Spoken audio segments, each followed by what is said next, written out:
Final day here in Japan for the Fly A&A Windsurfing World Cup, and what a morning of racing we have just had.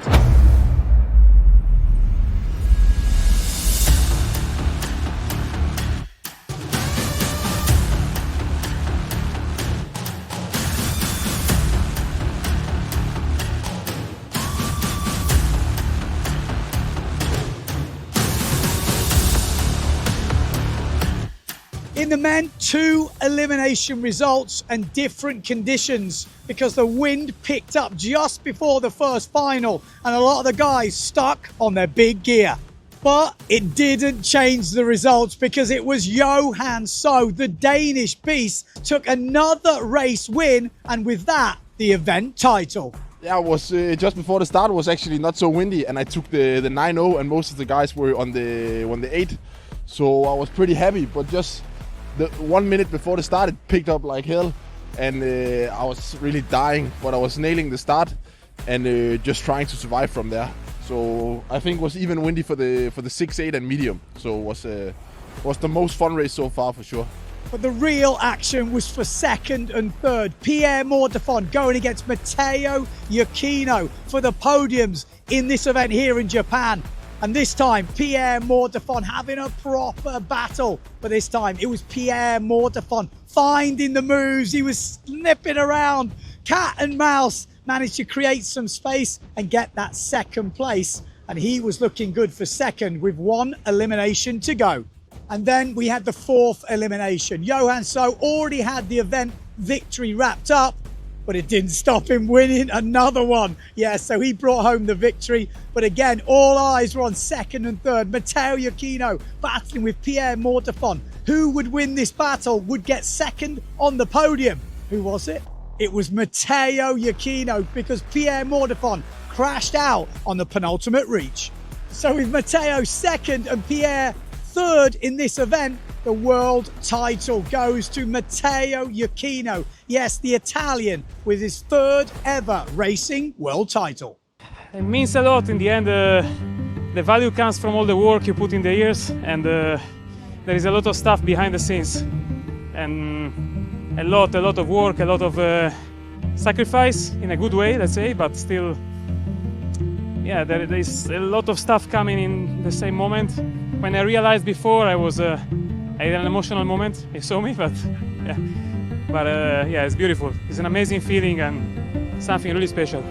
Maciej Rakowski, a solid day for him, puts him in 4th in this event, and that gives him a nice 3rd place in the world this year. And a special mention, the Wolf in 5th place with, I think, his best place finish. Now we come to the women, and we had probably the craziest last day I can ever remember on tour. You couldn't write what happened today. First round, we had a maiden victory for new girl Maja Gisela from Norway. A great performance from her, bang. But where were the world title contenders? Where were the event contenders? Well, Justine Lemaitre, a mistake from her after leading at the first mark, crashed out on the jibe. She did make a good comeback to come to 3rd. So with 2 more eliminations planned, just needed a safe result to guarantee that world title. And that is where it all went wrong. Lemaitre thought she'd gone over the line early. She came back to the beach thinking it was all over. The problem was there was no one over the line early, and she missed out on the 2nd elimination today.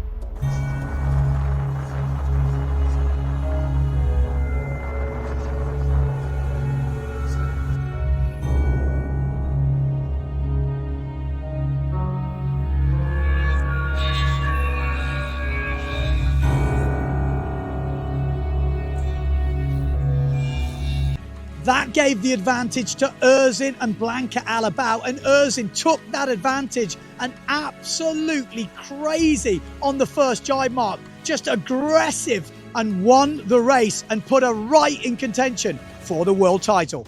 At this point, Blanca Alabau had an outside chance. She would need to win the last race in some crazy conditions. Lena Erzin, if she would win the last race, she could still take this world title and the event win. it was going to come right down to it. It was nervous times. Just got drama written all over it today. Here we go.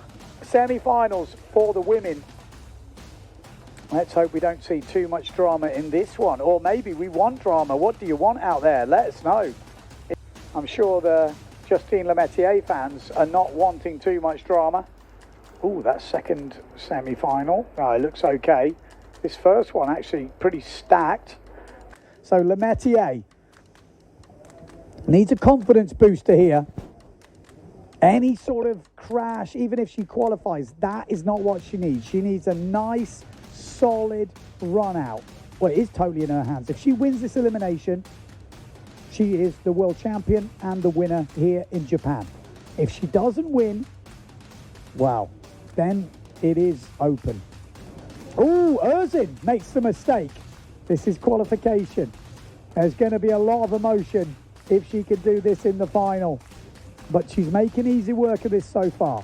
When you're the leader, the hunter, the hunted, I should say, it does feel a bit different.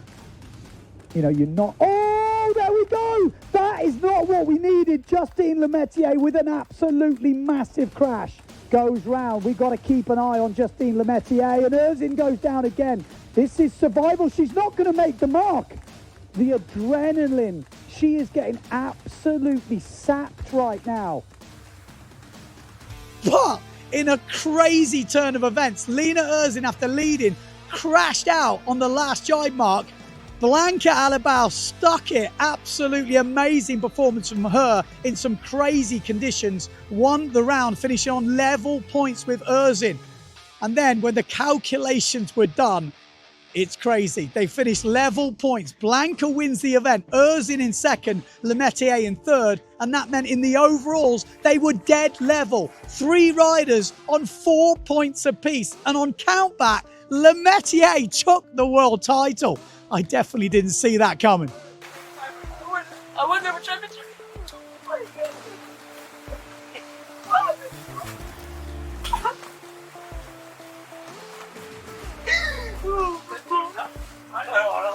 So big drama, some massive emotions. I don't even know where to start, but congratulations to all the winners and all the participants, especially today with some crazy conditions. Everyone sailed out of their skin. Massive thanks to Japan for hosting us because it ended with an absolute bang. So thanks for tuning in 2025. Join us in 2026 because we're coming back.